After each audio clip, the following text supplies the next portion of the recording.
Assalomu alaykum kino ixlosmandlari. Qoraqalpoq film kino studiyasida yangi rubrika Kino Sharh. Bu yana nima bo'ldi deyotgandirsiz. Bu yerda siz nafaqat o'zbek va qoraqalpoq, balki butun dunyo kino ijodkorlari tomonidan yaratilgan filmlar haqidagi qiziqarli ma'lumotlar haqida bilib olishingiz mumkin. Siz tayyormisiz? Biz boshladik. Insoniyat har doim yulduzlar tomon intilgan. Ammo jonajon sayyoramiz bizning abadiy uyimiz bo'la oladimi? Bugun sizlar bilan Christopher Nolan tomonidan yaratilgan fantastik durdona Interstellar haqida gaplashamiz.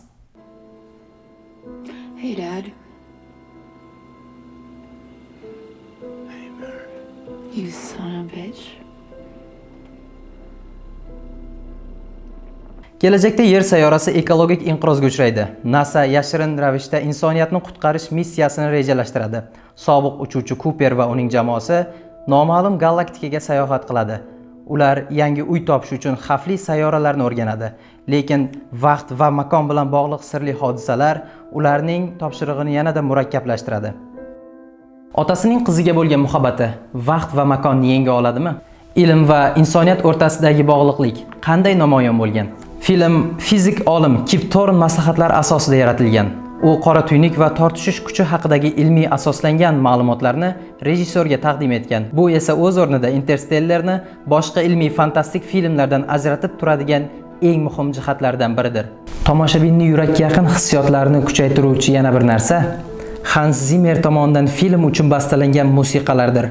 Ayniqsa No Time for Caution trackini eshitganingizda yuragingiz tezroq urishni boshlaydi.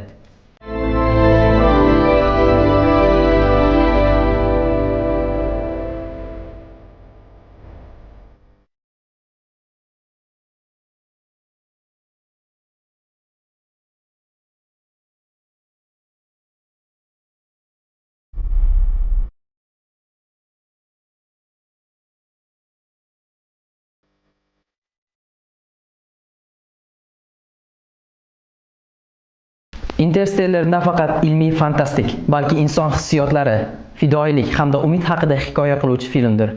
Albatta tomosha qiling.